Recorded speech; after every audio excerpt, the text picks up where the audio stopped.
It was Christmas Eve, and the snow fell in thick, soundless waves, covering the small town of Hollow Pines in a pristine white blanket.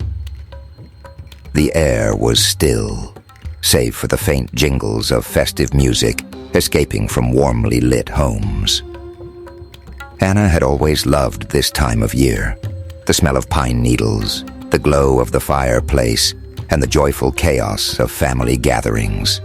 But this year, she was alone. Her parents had left for a holiday cruise, and her brother was spending Christmas with his new fiancée. Anna had insisted she'd be fine on her own. "I'll enjoy the peace and quiet," she had said with a laugh.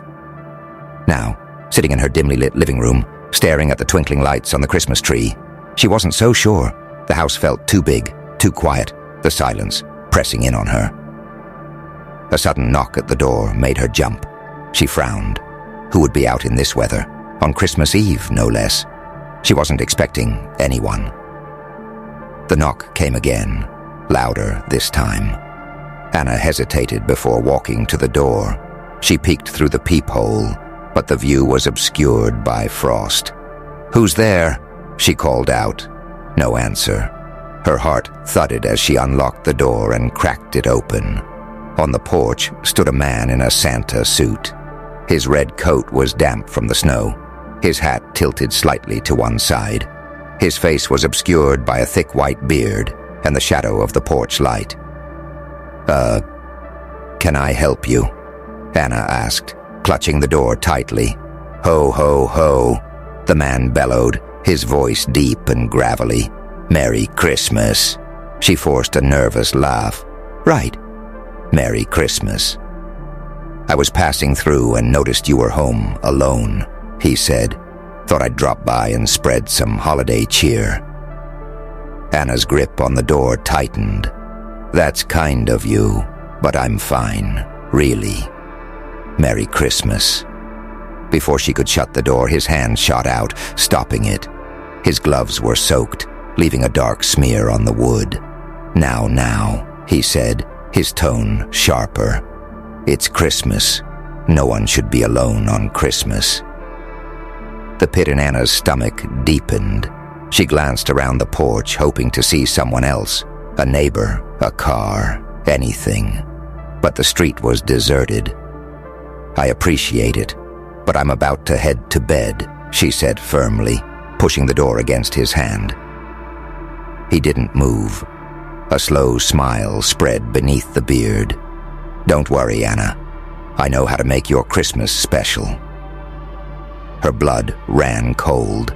How do you know my name?" The man leaned closer, his face almost pressing against the door. His eyes gleamed, unnaturally bright. "Because I've been watching you." Anna screamed and slammed the door with all her strength. She locked it, her hands trembling, and stumbled backward.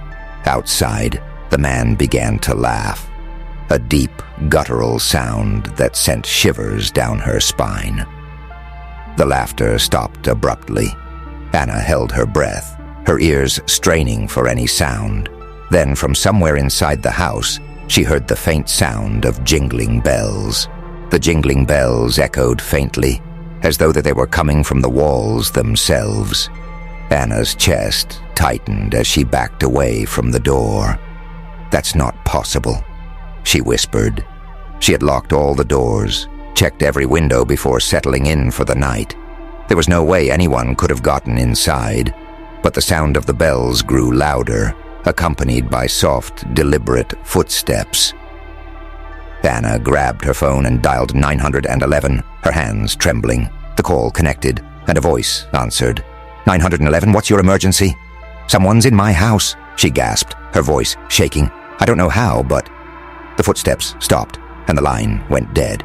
"Hello? Hello?" she yelled, but the phone only emitted static. The jingle of bells resumed, closer now.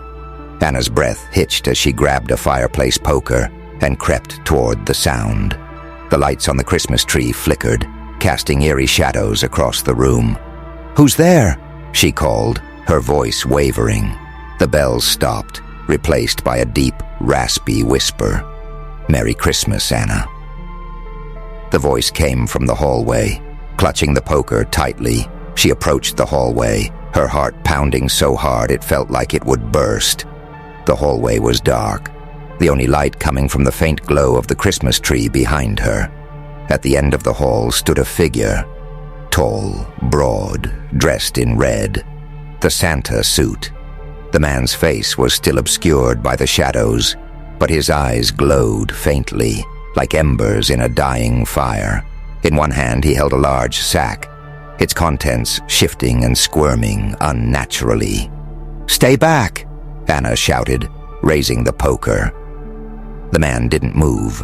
Instead, he tilted his head, a low chuckle rumbling from his chest. "You've been such a good girl, Anna," he said. "But even good girls have secrets, don't they?" Her blood ran cold. What are you talking about?" The sack writhed violently, and a muffled scream came from inside. Anna's legs threatened to give out beneath her. "I bring gifts," the man said, stepping closer. The sound of the bells on his suit echoed with each step. Gifts of truth, gifts of reckoning. Anna stumbled backward, her mind racing. "Get out of my house!" The man laughed, a deep, guttural sound that filled the air.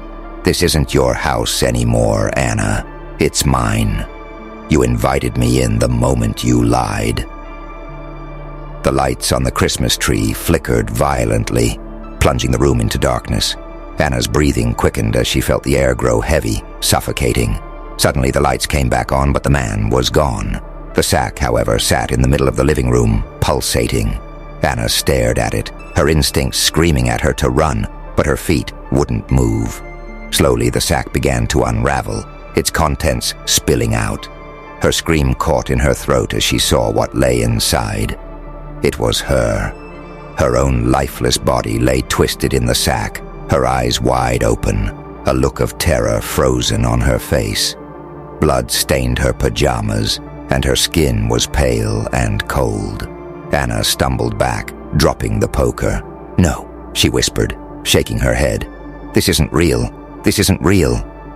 From behind her, the man's voice rumbled, "Oh, it's very real, Anna. And now it's time to pay for what you've done." She turned, but before she could see him, the world went dark. The next morning, the snow fell gently on hollow pines. Neighbors passed by Anna's house, noting how strangely quiet it was. Inside, the Christmas tree glowed softly, its lights blinking in a slow, rhythmic pattern. Beneath the tree sat a single gift, wrapped in red paper and tied with a golden bow. A tag dangled from it, scrawled in neat handwriting, "For the next good girl. Merry Christmas."